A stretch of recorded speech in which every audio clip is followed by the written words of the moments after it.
one minute I saw her, I had so much hope for him and everything, and then I see her head, and I'm just like, what?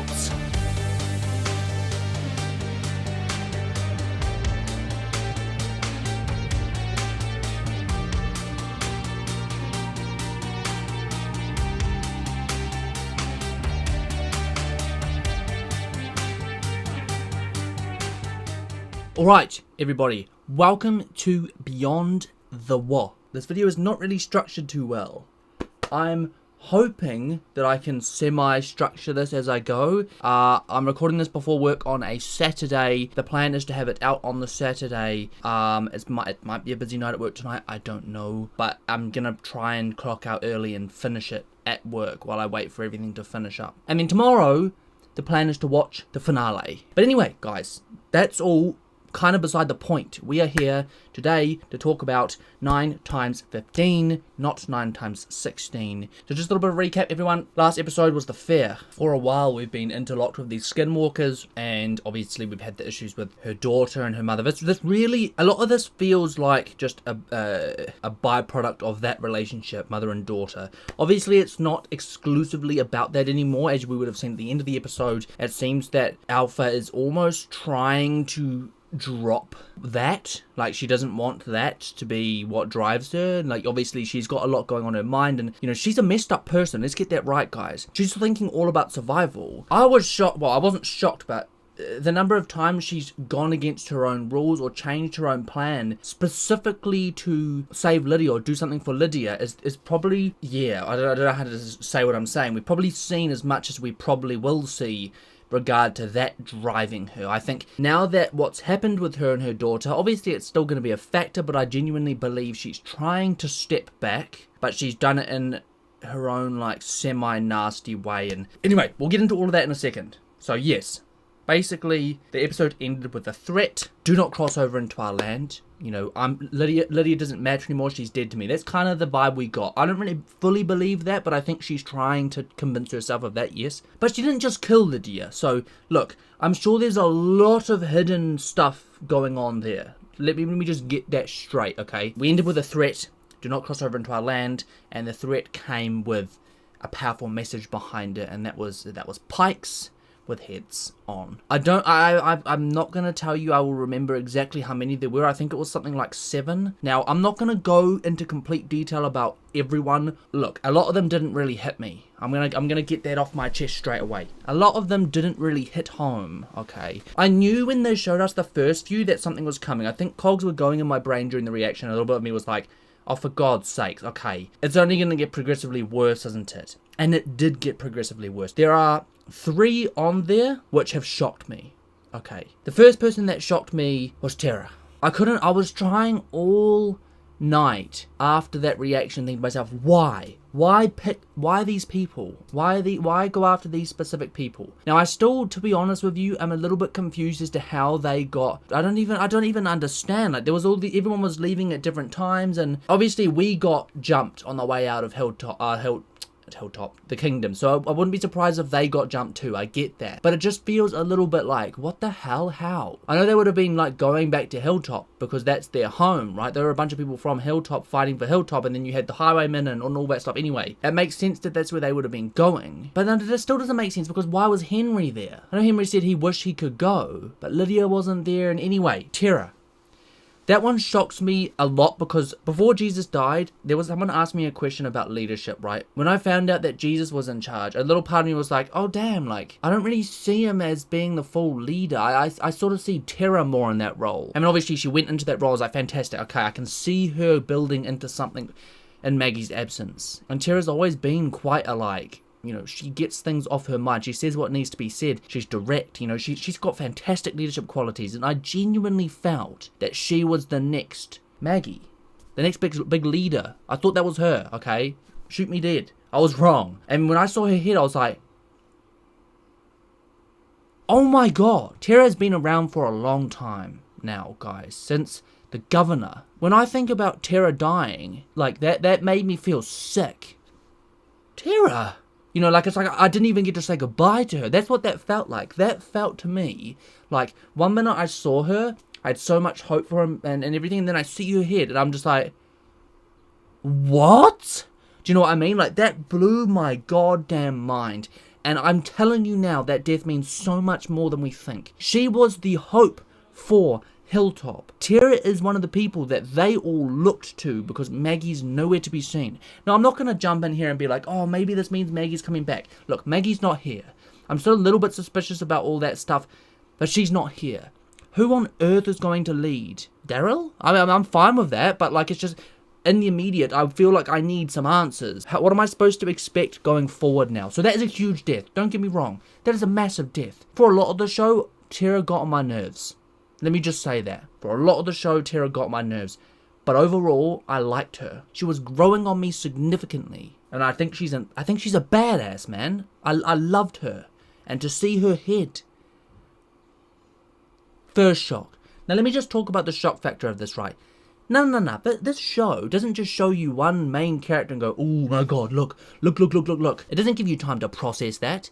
Because within 5 seconds, there's another goddamn head. And the second one, this one for me is the most emotional, okay? Enid. Enid going for me is the most emotional death. Now, I don't know why, for some reason, I feel some kind of, like, intense connection with Enid. I think it's obviously got something to do with Carl, it's got something to do with what she went through when she was younger, it's got something to do with all of it, guys. I loved her character. I thought she was sweet, I thought she was amazing. Genuinely, I thought that Sadiq would end up dying. I know Sadiq, that may sound stupid, but I thought Sadiq would come around and he would, Enid would become an apprentice and would end up with a bunch of doctors, people in training, and then Sadiq would go. But Enid's gone now. Gone. Just survived somehow? Carl? When I saw the whole Carl letter, just survived somehow, right, there was a very little part of me that thought to myself, Enid's going to be here till the end of the show. She's just going to keep surviving. She's going to be that character. Every time I swear to God, every time I think that, it's wrong. Every time that pops to mind now, I need to see that as a red flag. You know how I like didn't record an outro and I kind of just left abruptly, really pissed off? That death is why. She's one of the biggest connections we have to Carl. You know, every time I see her, I saw Carl and she's gone. One of the most promising young people in the apocalypse is gone. Just trying to think. Because there was a little part of me that think Alpha picked who she went after. Could that be right? I don't know. I was just trying to think, could she have picked the people? The Highwayman felt like coincidence. Henry, my God, you cannot tell me that when she found Henry in that barn, she wasn't pleased that it was going to be him. But anyway, so yeah, Enid, biggest shock to me. And Henry, I'm going to describe Henry like he, for me, symbolized the morals and everything that we were trying to build, everything we were trying to keep within ourselves early on. When it really felt like that something was trying to strip it away, we were trying to hold on to that, okay? Everything Carl envisioned, it felt like Henry was raised with instilling all that good, and Carol was bubble wrapping that boy. She was protecting that boy and trying to build him into the best he could be without sacrificing him being able to be a kid, without sacrificing him being a loving and caring adult, you know, all those different things. He's symbolized to me holding on to the beliefs that we once had in regard to morality, in regard to making the right decision, in regard to all of it. Who are we and why? Because if we're not who we think we are, then what are we? You know, that's what I see him as. So when he's gone, for me, that's huge. Now, it's not just huge because I feel like we're losing, once again, all those ties to that part of ourselves. But also, the thing that broke me about Henry going was seeing Carol. Like, that low-key makes me want to cry. Like, if I recorded this straight after, I wouldn't be this calm right now, and I'm still feeling agitated. Like, how that's gonna break her, I dread to think. And the king?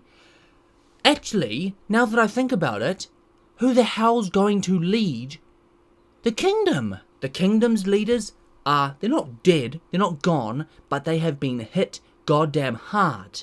Hilltop's leader, dead. This is a hit at all of us. Anyway, so yeah, those are the 3 deaths. And that's how I feel about them, guys. Someone said something about, fun fact, when you take the first letter of each of Alpha's victims, you get the phrase art of death. Damn.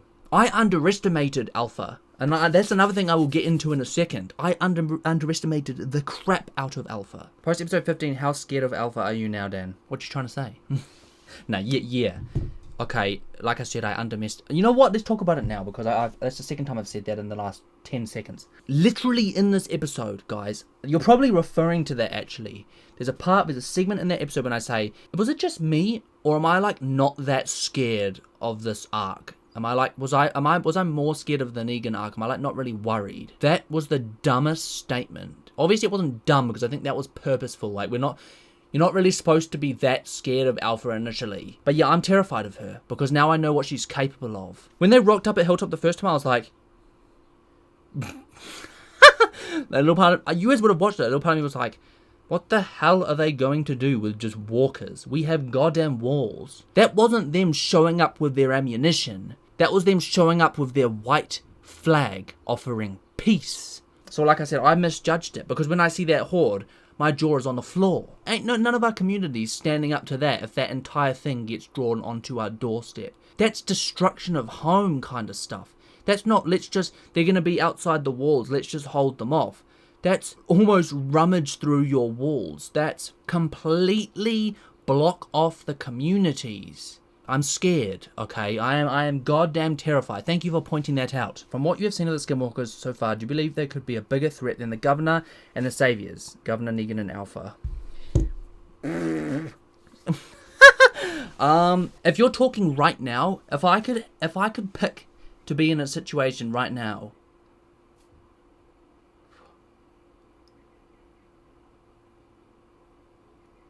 I can't believe I'm going to say this, right? But if I could pick which scenario I'd rather be in, if I could have some hindsight about what it means and how to survive it, I'd probably pick Negan. I think I described this, guys. Negan doesn't come across to me, like, the Governor was always, to me, damaged goods. You know, this wasn't right up here. So he became unpredictable.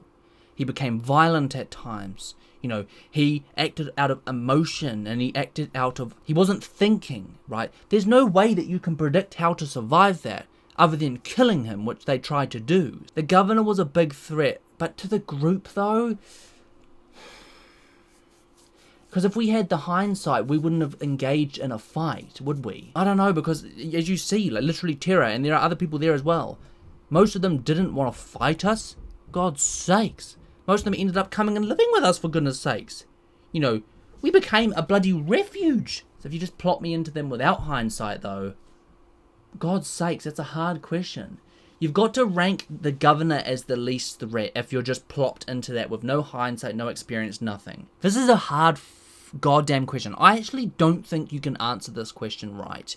Because are you talking a threat to the whole group? Are you talking a threat individually? There's so many different factors. We know with Negan, the bad things only happen when you don't follow the rules. If you follow all the rules, no bad things happen. So does that make that a threat? But if we're talking completely defying Negan, we know what Negan's capable of. I don't like answering that, I think threat to a group right now, I think you meant this question before I watched this episode. I'm gonna have to say Alpha. We're kind of pinned now, you know. It only takes one slip up now, and there's an entire horde on our doorstep. And we have to be careful and remember, yes, the main villain of this show in the apocalypse hasn't been the walkers, but I don't think we can forget that they are the reason we're in this shithole in the first place. They're probably the most dangerous threat, but the least one you think about. She lives in both worlds. You know, she works from both worlds. I do think she's messed up too, so like, look, unpredictable as hell. But I don't know if I can answer it, so I'm going to probably rank it without going on about it, because I'm just going to ramble. Alpha, Negan, Governor. Do you think the Hilltop, Alexandria, the Kingdom still need Rick, or do you think he'll be a hindrance to them? I think we would need him now, but I think we need Rick that we last saw. I think we need the Rick that's now, that was.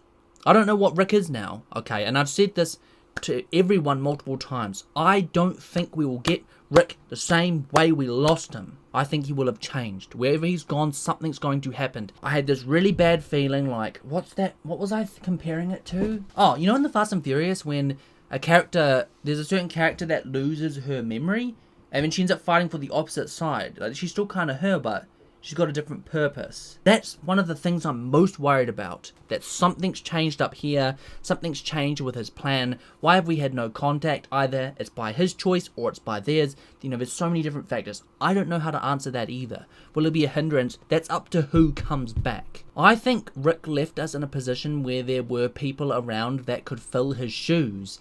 But after what's just hit us, I would die to have previous Rick back. Why do you think Negan seems to have a good relationship with children? Back in the day, he really bonded with Carl and now the Judith. I think he worked with kids. I don't know what. Oh no, didn't we already figure that out? I don't think he's had kids of his own. There's a little part of me that doesn't believe he's had his kid of his own.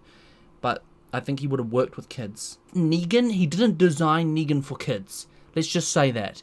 He didn't design that persona of beating people's skulls because of kids or for kids. So I think it almost hurt him a little bit to see kids exposed to that. Anyway, that's just my theory. Whose lineup do you think was worse and why? Negan's or Alpha's? Oh, you're talking lineup as in like lineup.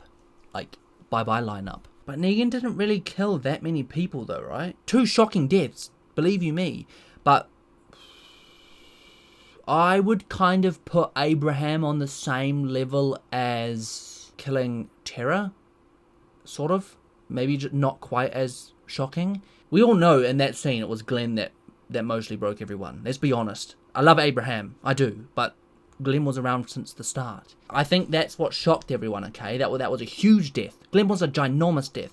There isn't a single person in this, the people that Alpha killed, that was that shocking. Whose lineup was worse? I think purely because Glenn was around since the start, you have to feel like the shock factor of what Negan did was worse. And you guys saw how I was in that episode. But I think they were both good. I think some people were sort of saying, was it Joey that asked me a question about, was I disappointed in the lineup? No, like look, I think Alpha killed some shocking characters. Don't get me wrong, I know a lot of people didn't connect with them, but I felt I did. That's a shocking lineup. And to top it off, there were like 4 or 5 other characters. So that was a statement to tell us how many there were. Like, I get that some people think, oh yeah, but do you think the show's now got a little bit too much protection over certain characters? But I think, not really. I think we had shocking deaths, and it's just unfortunate that it was them. I don't think that was disappointing at all. And you guys I know people can disagree with me, but maybe I just felt a bit more connected to certain characters. Yes, no one from the start died, but I feel like if you kill someone in all those big episodes, if you kill someone that's been around for that long, over and over again, that many times, it loses its like, I don't know how to describe it. But we just had Jesus go. So, like, it's if you include him in that too, like, damn. Do you think Alpha randomly yoinked anyone she could, or do you feel like she did the bare minimum effort to find out the most important people in the group, took the one she was able to get? Part of me thinks she killed Tara because she saw Tara up on that wall at the start. She's one of the people that rejected her offer at the start. I don't know. A little part of me did think that. Like, she maybe thought Tara was the leader of Hilltop. Maybe that's why it is. I think Henry died because that was her message to not just her daughter, but that was a bit out of spite. He's part of the reason that her daughter's now not in her grasp, you know. Enid's got to be a Hilltop one as well, surely. But did she kill... Was it all people from Hilltop that she killed? Did she kill only people from Hilltop? You know what? God knows. Okay, guys, I'm so sorry about this, but this is going to have to be a 2-parted Beyond the War. I know there's more I want to talk about, and I know there's more you guys will want to know, so please, please, please get your comments into the Discord, into the Beyond the War little tag thing, guys, and I'll reply. I will literally do another video of this tomorrow. I was thinking of doing The Walking Dead tomorrow. I probably still will, but it might be a matter of Beyond the War, The Walking Dead. Because I know there's so much more I need to talk about before I watch the finale. So, guys, don't forget to do that, guys. If you enjoyed this video, don't forget to smash the like button and subscribe to the channel for new content every single week. And of course, follow the Instagram, Dan with 2 Ds. And I apologize this has dragged out so long, but I have to go to work. But yeah, that is all for me, guys. As ever, I'm Dan. Thanks for watching, and I'll catch you in the next one.